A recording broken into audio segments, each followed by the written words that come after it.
My sleeping bag is still in the bag, as is my pillow, but there's plenty of time for that. If someone sees me stumbling around a little bit later on, trying to put up my tent, please help me. Otherwise, I'll probably be sleeping under the stars, which, as long as it doesn't rain, is not such a bad thing.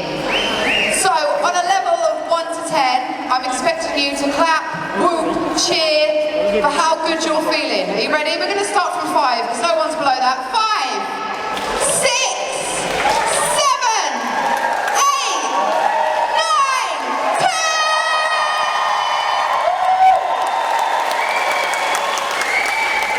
So the man that we're about to welcome to the stage, he is a Welsh pro skateboarder.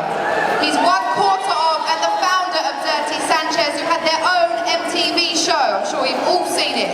He became vegan in 2015 and now he has his own plant-based cooking channel, Pritchard's Proper Vegan Cooking.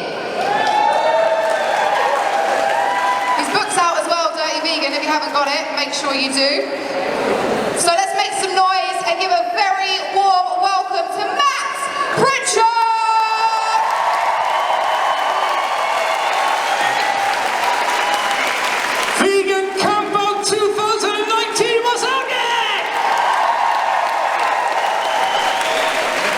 It's good to be here, man. It's good to be welcome. How are you all doing? You enjoying the camp out so far? Happy days, happy days. Well, I'm basically here to tell you my story of how I went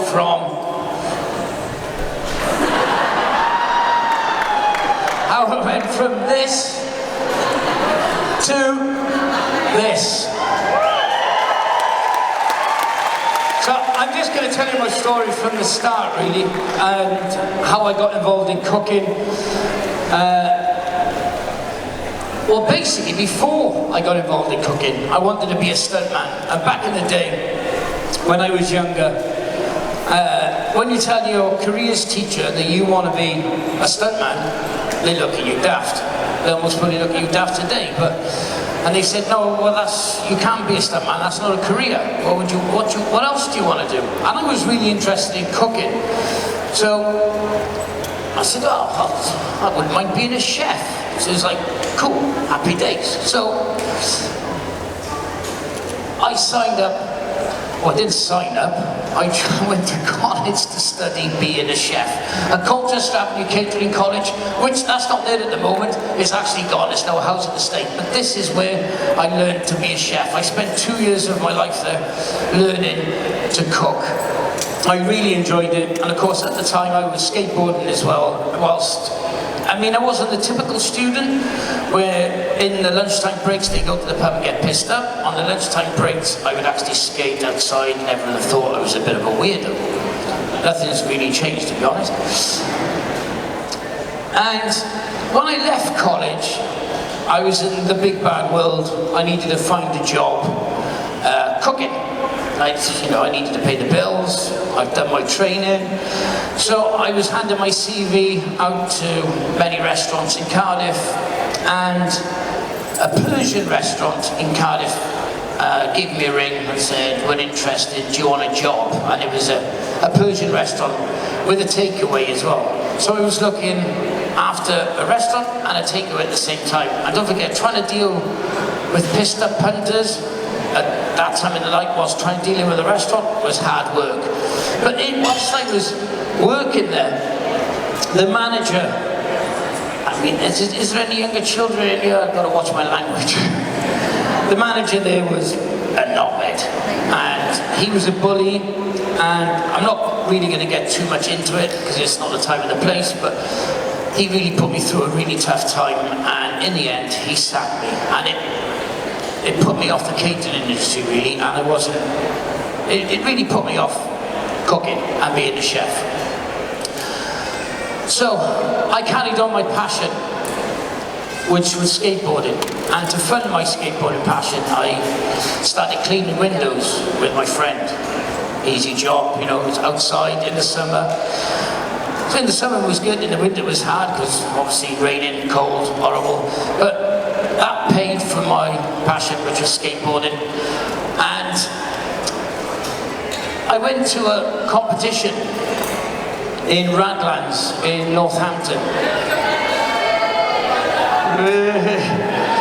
And Radlands back in the day in Northampton, if nobody knows about Radlands, was it was an amazing skate place to go skateboarding, and skateboarding was really small then. It was a small community, and we were one big family, and we'd have competitions and we'd get together on the weekends. And I entered a competition in Northampton, in Radlands, and I got first place, which I couldn't believe. I was like, hey, happy days! Considering I was absolutely shitting myself when I was doing it. And then I picked up a sponsorship of Phase 7 distribution. I got free skateboards, free wheels, every month was like Christmas. It was amazing. It was good times. And I spent, through skateboarding, I met a lot of my friends that I've got today. And that's when I met people like Lee Dainton, who was my very good friend, Pancho and Joycey. And we created a video called Pritchard versus Dayton. And at the time, it was, I think, CKY and I don't know if anyone knows Bam Margera. He created the video CKY, and it was about the same time CKY came out, and this came out about the same time as well. And we were doing pretty much the same thing. It was the skate kind of thing. We had good skateboarding in it, but we were fucking about. Oh shit, I swore, sorry. We were messing about, and obviously we were messing with Pancho, we were doing stupid stuff, but it had good skateboarding. Anyway, it came out, and it was the most hype British skateboard video of all time. It sold really well. And off the back of that video, I was working in the skate industry. I was working for Globe at the time, and a person called Martha Delap, a talent scout agent, a talent scout. I mean, talent, Christ almighty, we were just smashing ourselves up. She gave me a ring, she said, we're looking for somebody, we're looking for a show to put on MTV, can you come in for a meeting? So me, Dayton, Patrick and Joyce went to MTV, and we had a meeting. And the result of that meeting was Dirty Sanchez! And the four of us, we did the first series, which was, we spent in a house, which was, I mean, really crazy times, amazing times, and we honestly thought that was going to be the first and last show we'd ever do. But it went up on MTV, it did really well, and then the second series followed, which was Jobs to the Boyos, and then we sort of went back to our roots and we did the European invasion, which we just travelled around Europe in a tour bus, which sounds very rock and roll. It's a nightmare. Trying to sleep on the bus with all those lunatics was hard work. But it was fun. And off the back of Dirty Sanchez, you know, the show was very successful. It went to 64 countries to over 400 million people, which is something we never expected at all. So off the back of that, me and Pancho did a show. Is anyone familiar with Balls of Steel? Give me a paid rating, Mark. Oh, that was 9 out of 10, Mark. So I did that with Pancho. That was fun. Obviously, Pancho, absolute good laugh. And then, most probably one of the best things I filmed was Sanchez Gets High with Dayton. Traveling, MTV sort of said, well, we've got this idea for a show. You and Dayton travel around the world, taking legal highs with various tribes. And I was like, nah, that's a shit idea. Yeah, brilliant, we're up for it. And it was just a really good experience to travel off the beaten track and meet these tribes and take their indigenous drugs and medicines, so they call it. So yeah, we really enjoyed it, good fun. And these are just various photos. I don't know why I'm in bed with a gimp mask on with Dayton. They're just various photos from our trips doing Dirty Sanchez. As you can see, my fashion sense back in the day was on point. Jesus. Who likes clowns? What? Christ. Off the back at Dirty Sanchez, we got booked to do live shows. We would travel to different nightclubs and stuff and do what we were doing on TV, live in front of a stage audience, like tonight. Instead of just talking down a mic, we were shoving drumsticks up our rectums, smashing bottles on our heads, and picking up really heavy buckets with our genitals. I mean, I've got to be really careful here. Is there a younger yeah. Oh! That shouldn't be on there. Kept that on. Anyway, and we used to finish with the Stella Enema, where I put 3 pints of Stella up my backside, and then it'd go all over Joyce's face. I clicked back that quick. That shouldn't have been Yet the stunt that nearly killed me wasn't even for TV, it was just for a laugh. MTV wanted a Christmas special. They wanted to put something on, little short clips, and they said, let's have a game of Trivial Pursuit, and whoever loses has a drill through their hand. And me not being the most intelligent person in the room, I lost. So I had to have a drill, like a real drill, just went straight through my hand and out the other side.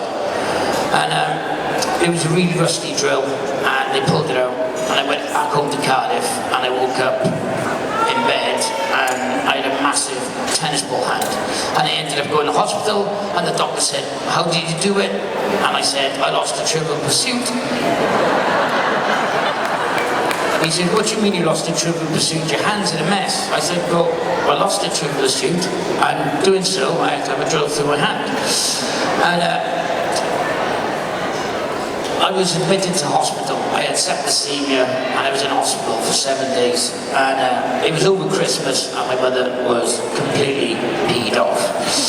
But anyway, moving on. Off the back of the success of the shows and MTV shows and everything, I decided to go to Ibiza and start my own boat parties called Sleeping Your Dead Boat Parties.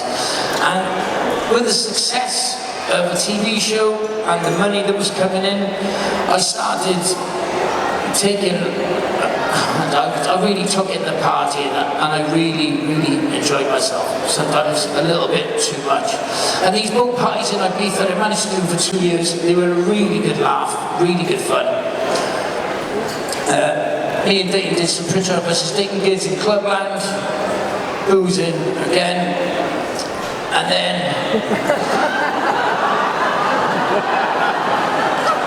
I don't know if anyone did anyone see this in the local papers?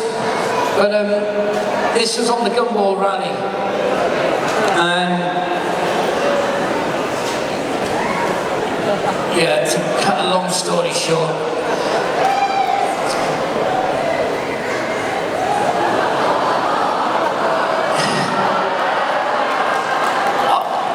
I'll tell you the full story. It was basically we were on the Gumball Rally, and on the Gumball you drive all day and you party all night, drive all day party for 7 days continuously. Now I was with an American driver, and he had these things called the Xanax, and I didn't even know what Xanax was at the time. So I was taking quarters. So from the partying, the Xanax would make me feel better. And I thought, well, these are great. Take it every morning, and then I knew we were having a flight from Amsterdam all the way to Las Vegas. So I said, that's a long flight, let me have a full one. And I didn't know, I was just naive to what these things would do. So I took a whole one, and basically my life for quite a few hours, well, a whole flight, absolutely went blank. And I can't remember getting on the plane, and I'm being completely serious, like I'll own up. But I can't remember getting on the plane. I can remember waking up at the back of the plane, and I said to the people next to me, what am I doing sat here? And he said, where do I start?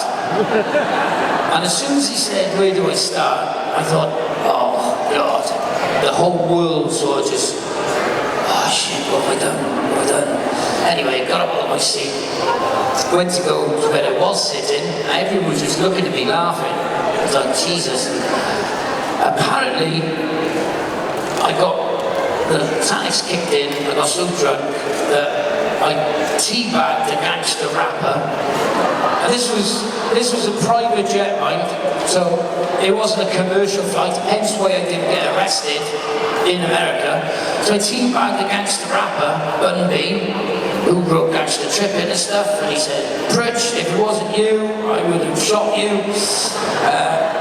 And the captain came out to see what the commotion was, and I slapped him across the head with a pillow, then causing a massive pillow fight on the plane, and then I turned around and I went to go for a pee, which I thought was the toilet, but it was actually Dolph Lundgren.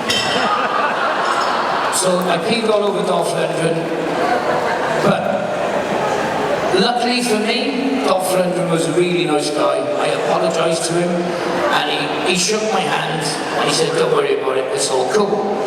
I get to Vegas, I'm not feeling the best. I wake up in my hotel room, my phone's going mental. What's going on here? Anyway, next thing I know, it's on the front page of the New York Times. I thought, oh God, my mother's gonna kill me.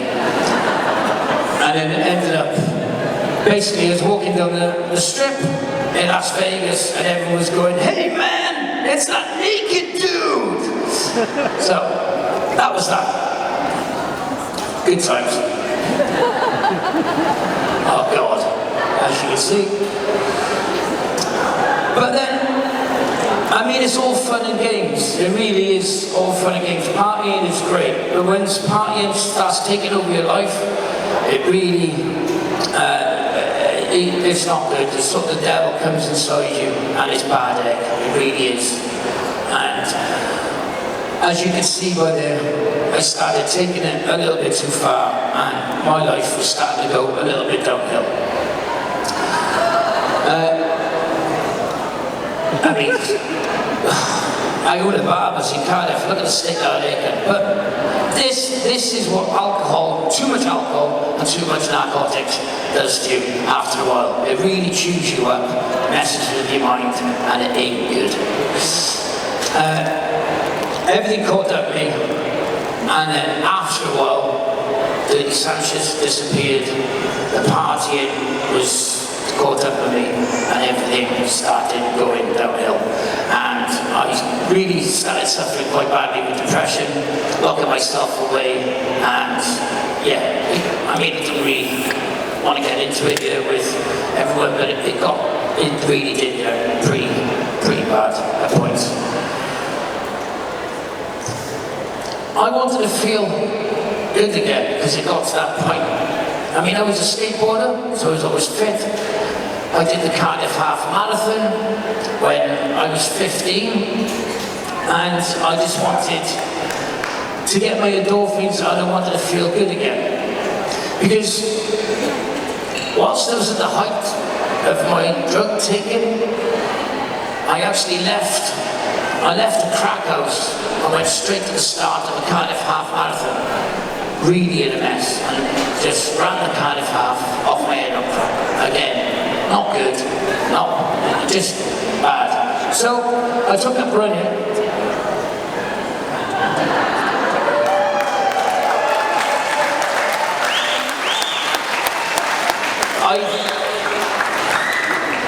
I finished the Cardiff Half after, when I did the 15, I finished the Cardiff Half later on, and I was really stoked. With my addictive personality, I thought I need to do a full marathon, so that's when I started doing the London Marathon. And I couldn't just do it dressed normally, I had to do it for a laugh, dress in a mankini. But the only reason I wore those other pants because I didn't want to pop out on the run for obvious reasons. And then I wanted to do an Ironman, which is the ultimate challenge. And in 2011 in Bolton, I set myself the challenge of doing an Ironman, and I crossed the line in 13 and a half hours.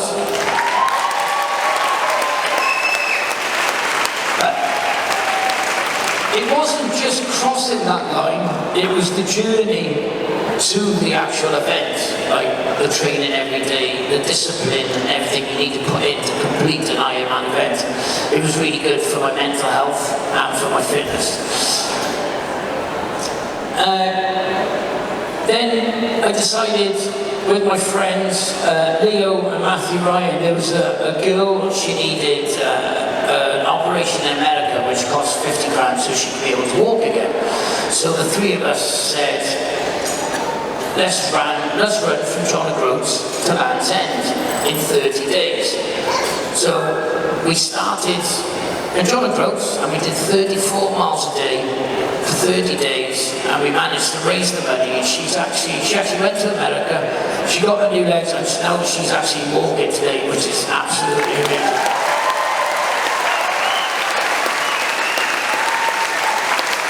And being on the road with your friends day in, day out, running, and the highs, the endorphins, and just the feel-good stuff every single day, eating good food, and just running. It was just amazing. I absolutely loved it. So, since I started my fitness journey, again, with my addictive personality, I wasn't really happy with one Ironman. So I did a double and a triple Ironman. Which is, well, a triple Ironman is 7.5 miles swim, 340 mile bike ride, and an 81 mile run. And it took me 54 hours to finish. And then one day I was running, I came up with an idea, let's try and beat the world record for how many half Ironmans in 30 days. And the record at the time was 21, so I said, let's do 30 in March. I'll finish on my birthday, March the 30th. And that's a 1.5 mile swim, 57 mile bike ride, and a half a marathon every day for 30 days. And we completed it. And again, that was a great month because lots of people came to support, a lot of people came to swim with me, came to cycle with me, and came to run with me. It was great, and it was, yeah, brilliant. Ran 30 half marathons in 30 days. On the last day, dressed up as a 118 for some stupid reason and just ran around Cardiff. Swam the length of Lake Windermere and Ullswater. Lake Windermere being the biggest lake in the UK, which was 10.5 miles long. And last year, turned Wales, became the first person to do the circumnavigational triathlon of Wales. So I swam from Penarth to Porthcawl, which was 24 miles sea swim, and then hugged the coast of Wales all the way to Prestatyn and ran off Ystwyth all the way to Cardiff, finishing off with the Cardiff Marathon.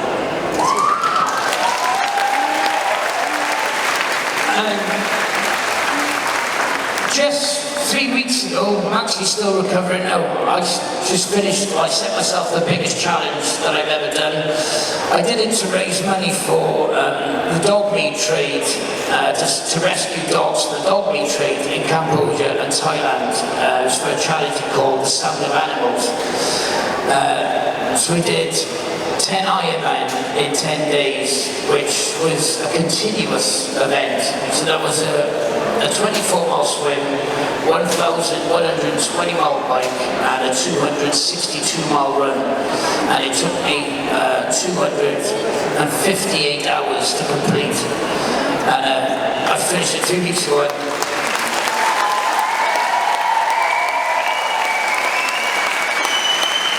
And we managed to, thanks to a lot of people, managed to raise a lot of money for the dog meat trade in Cambodia and Thailand, which is amazing. And if you can support the Sound of Animals, they're a great charity.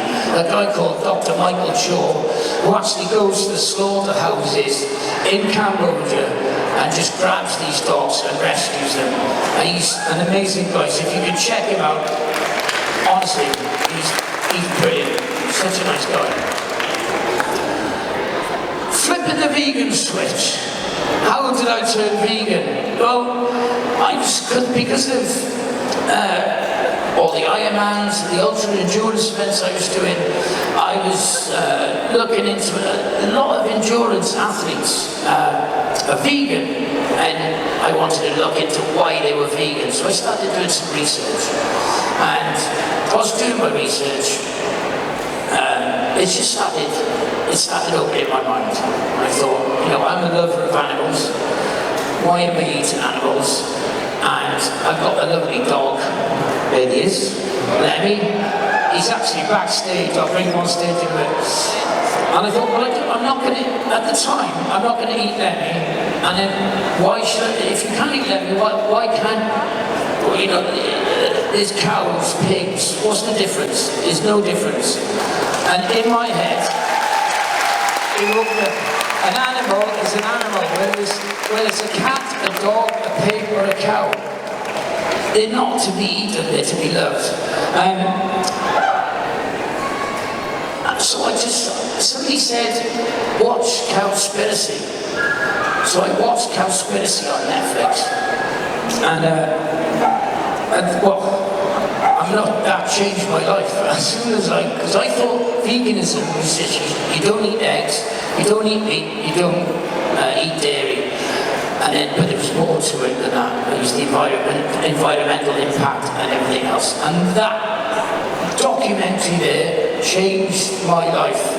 As soon as I saw it, the next day, I went vegan straight away.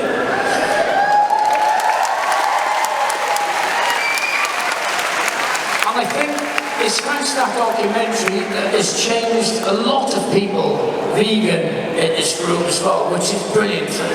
Looking forward to the Game Changers documentary with the film, which is coming out soon as well, which is going to be absolutely perfect. Which again proves to people that just because you're vegan, it doesn't make you weak. If I can do 10 Ironmen on a vegan diet, so can everybody else.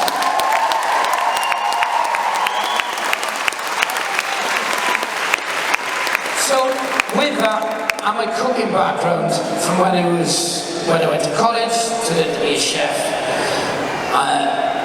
I started getting back into cooking again. I thought, yeah, this is brilliant. And I started going on YouTube to look for recipe ideas and stuff.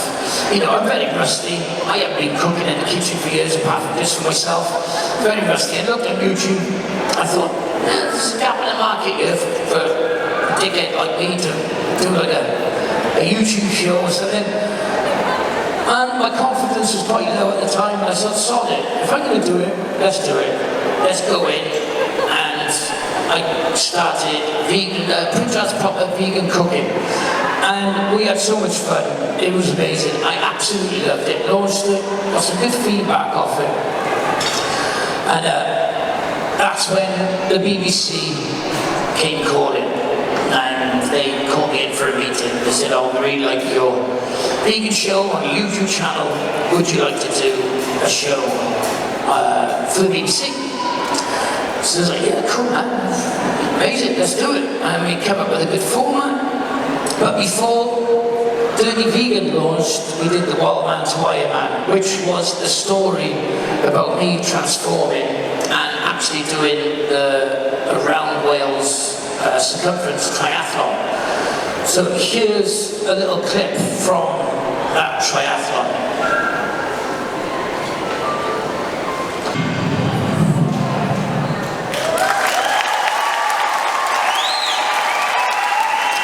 So that was Wild Man to Iron Man that launched in December last year before Dirty Vegan, then launched in January for Veganuary. So here's a little clip from Dirty Vegan. Great. I'm in heaven. Vegan heaven. Heaven. That's me, loving tomatoes. I'm swearing against it. I love a tomato.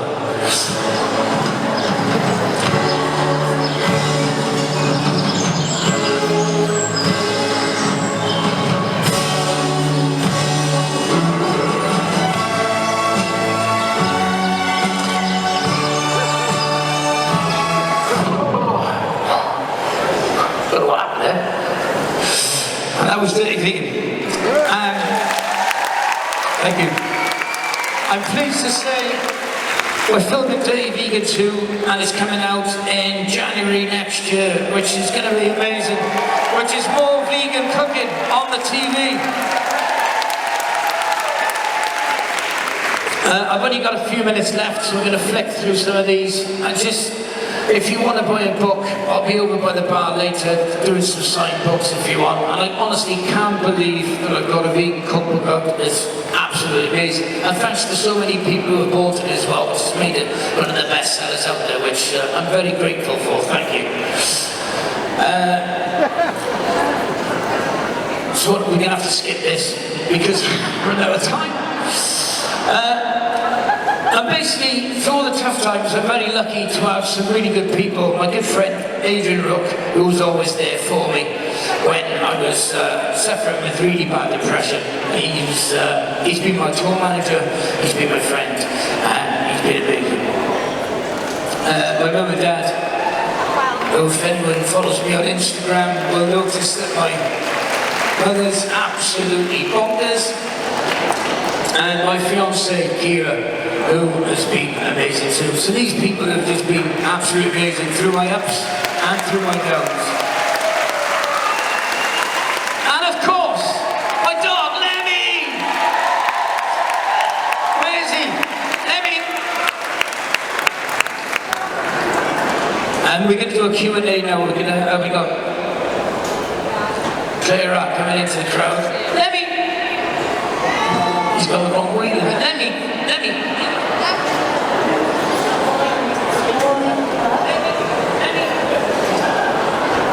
He's off. Oh well, he's in the crowd. He's in the crowd. Okay, so we're going to do a Q&A. Has anybody got any questions that they've got for Matt? He's getting a belly rub. He's having the best time. Who's that? Who's that? He's like, no, I don't want you anymore. I found new friends.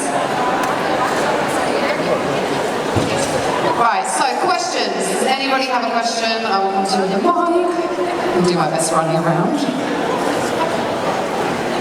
Hello. Just wanted to ask. Sorry, he doesn't want to come on stage. He's got stage fright. Sorry. What was the worst stunt you've ever done? The worst stunt I've ever done was when you get shot at point blank range with a bulletproof vest on in Prague. It went a little bit wrong. One of the bullets. For next year, Ironman 70.3. Sorry, I can hear you. Ironman 70.3 next year. 3 small tips. Well, you're doing 70.3 next year. 70.3 is a good race because you can go for it. Tips, take some dates with you. They're brilliant. Just put them in your back pocket. Nice source of energy and carbs. Really good. And just pedal to the metal and get your head down and go for it. Really just push. Because 70.3 is a good race and good luck as well. Well done, mate. Yo, Pritchard. What's the worst slam and the best trick you've ever done on a skateboard? The worst slam? Christ, I've had too many to name, but what's the worst trick I've done on a skate? The best? Was probably only the double set at Mill Keys. That was there's a double set of stairs at Mill Keys, and it ruined me, but yeah, it was good. Good times. I'm going to ask, what is your favourite vegan food? My favourite vegan food? Grass! I'm partial to a bit of Linda McCartney's. It's a comfort. I like chili, a nice 5p or 4p chili top. Was there a notable difference in your event competing after you went vegan? Did you notice the difference after you went vegan? Yeah, 100%. Obviously I lost a lot of weight first of all, because that was all the shit on my body. But my swim times, my cycling times and my running times were reduced as soon as I changed to a vegan diet. So yes, I did. And ever since I stuck to the vegan diet, obviously, I feel just so much better. And I've been vegan now for 3.5 years. So brilliant. And I ain't fucking changing either.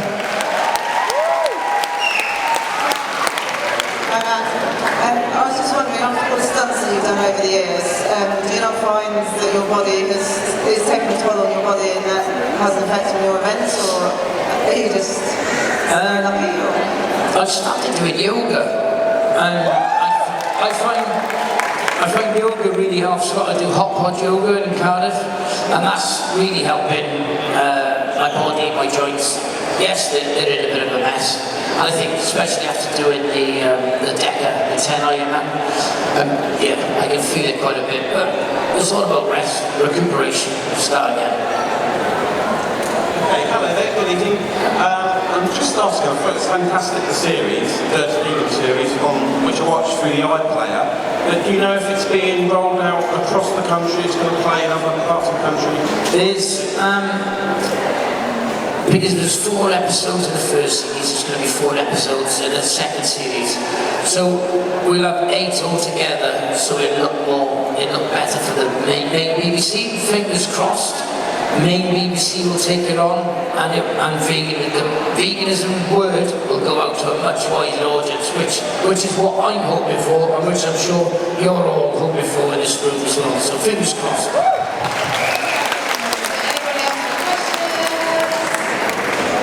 Anyone I can see?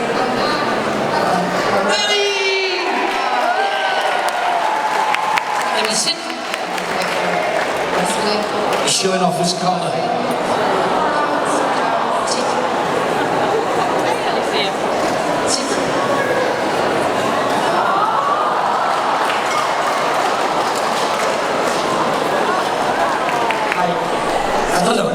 Would you advocate a plant-based diet or junk food vegan diet? I can't use. Would you advocate a plant-based diet or junk food vegan diet? A plant-based diet? Or a junk food vegan? A plant-based diet. Do I have a bit of everything, to be honest with you. I mean, plant-based, junk food, a little bit of everything really. But just no meat, no dairy, no eggs. And that's it. And I'm just being honest. Everyone with a hangover loves junk food. And there's plenty of junk food out there at the moment as well. What we want to know is, have you ever drunk your own piss? What do you think? Of course I have. I had to do it when we were filming with Sanchez in the desert because we were dehydrated, so we had to bring our best. It was awful. Hi Matt, doing all of these ultra marathons and everything else, in your painful, your most darkest moments when you've been training, what has broken you through the pain barrier? What thoughts? Good question. I don't know, just there's something in my, there's a lot of thoughts. Some I'd like to keep to myself, to be honest. I don't really want to share it with everybody, but it's just the determination not to give up. And a lot of people in the past which have told me I can't, that keeps me going. If anything, for me, when somebody tells me I can't, it's medicine for my mind because I just want to go out there and prove them wrong. And doing endurance events, not only is it good for me mentally, but those things come into my mind when I'm feeling really bad and I want to give up. I just keep going, and have those things ringing in my mind. Push. Any other questions? Okay, if coming over to you. Here we go. I didn't see it, but I just want to know if you gained any benefit from the plant medicines. Plant medicines? As in what? Some tribes do different plant medicines. Oh, we did ayahuasca. Did ayahuasca in Brazil, and did I gain anything? Christ almighty. Any lasting benefits? Any lasting benefits? I mean, I don't know. Maybe deep down, yeah. But we did frog poison. Cambo or Ufo? I don't know. But we did one of them, but it didn't do much to me apart from making me go to the jungle like a massive shit. But We did the mushrooms as well in Mexico, which was amazing, and the ayahuasca was completely a hell of an experience, really good. Highly recommended. We've got time for one more question, so does anybody have a question they want to ask? I won't get all the way over there, but I can see someone just here. I'm coming. What are you doing? Look. What advice would you give to Tim Sheep now he's an anti-vegan? Tim Sheep. Who's he? We've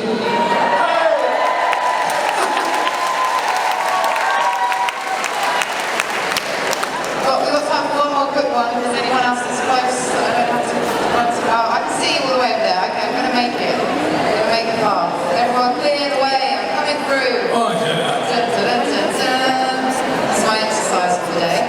Possibly the year. It's better be a good question. Don't let me down. Thank you, Matt. I found this all so inspiring. And the bit that was really interesting was the bit you didn't have time for, which is what you've learned.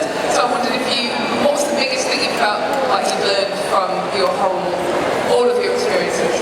I'd say the biggest thing I learned is getting rid of quite a lot of friends, really, people who drain your energy, and hang up with those people, the positive people, the people who bring the best out in you.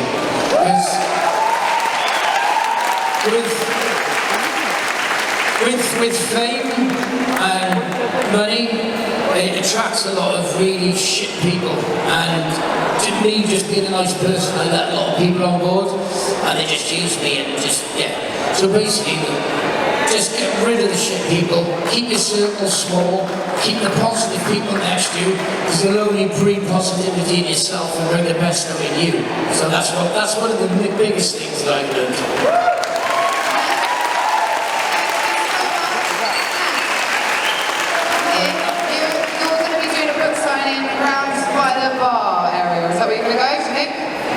Yes. Chris, there's a lot of people in here, isn't there? There is a lot of people in here. Yeah, we'll move over to the area, and if anyone wants to buy a book, happy days. If not, no worries. But I'd like to thank you all for coming tonight. It's been much appreciated. Apologies for that image earlier. That wasn't meant to be on there. Can I get a photo of everyone in the background so we can put it on the Instagram?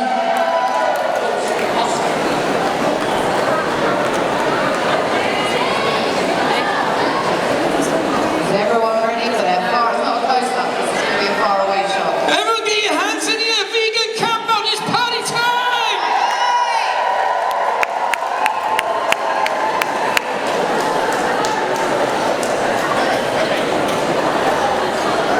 Let's have a massive round. Oh, no, we're still doing it. Sorry, didn't quite get right. Thank you very much, everybody. See you in a bit. Have a really good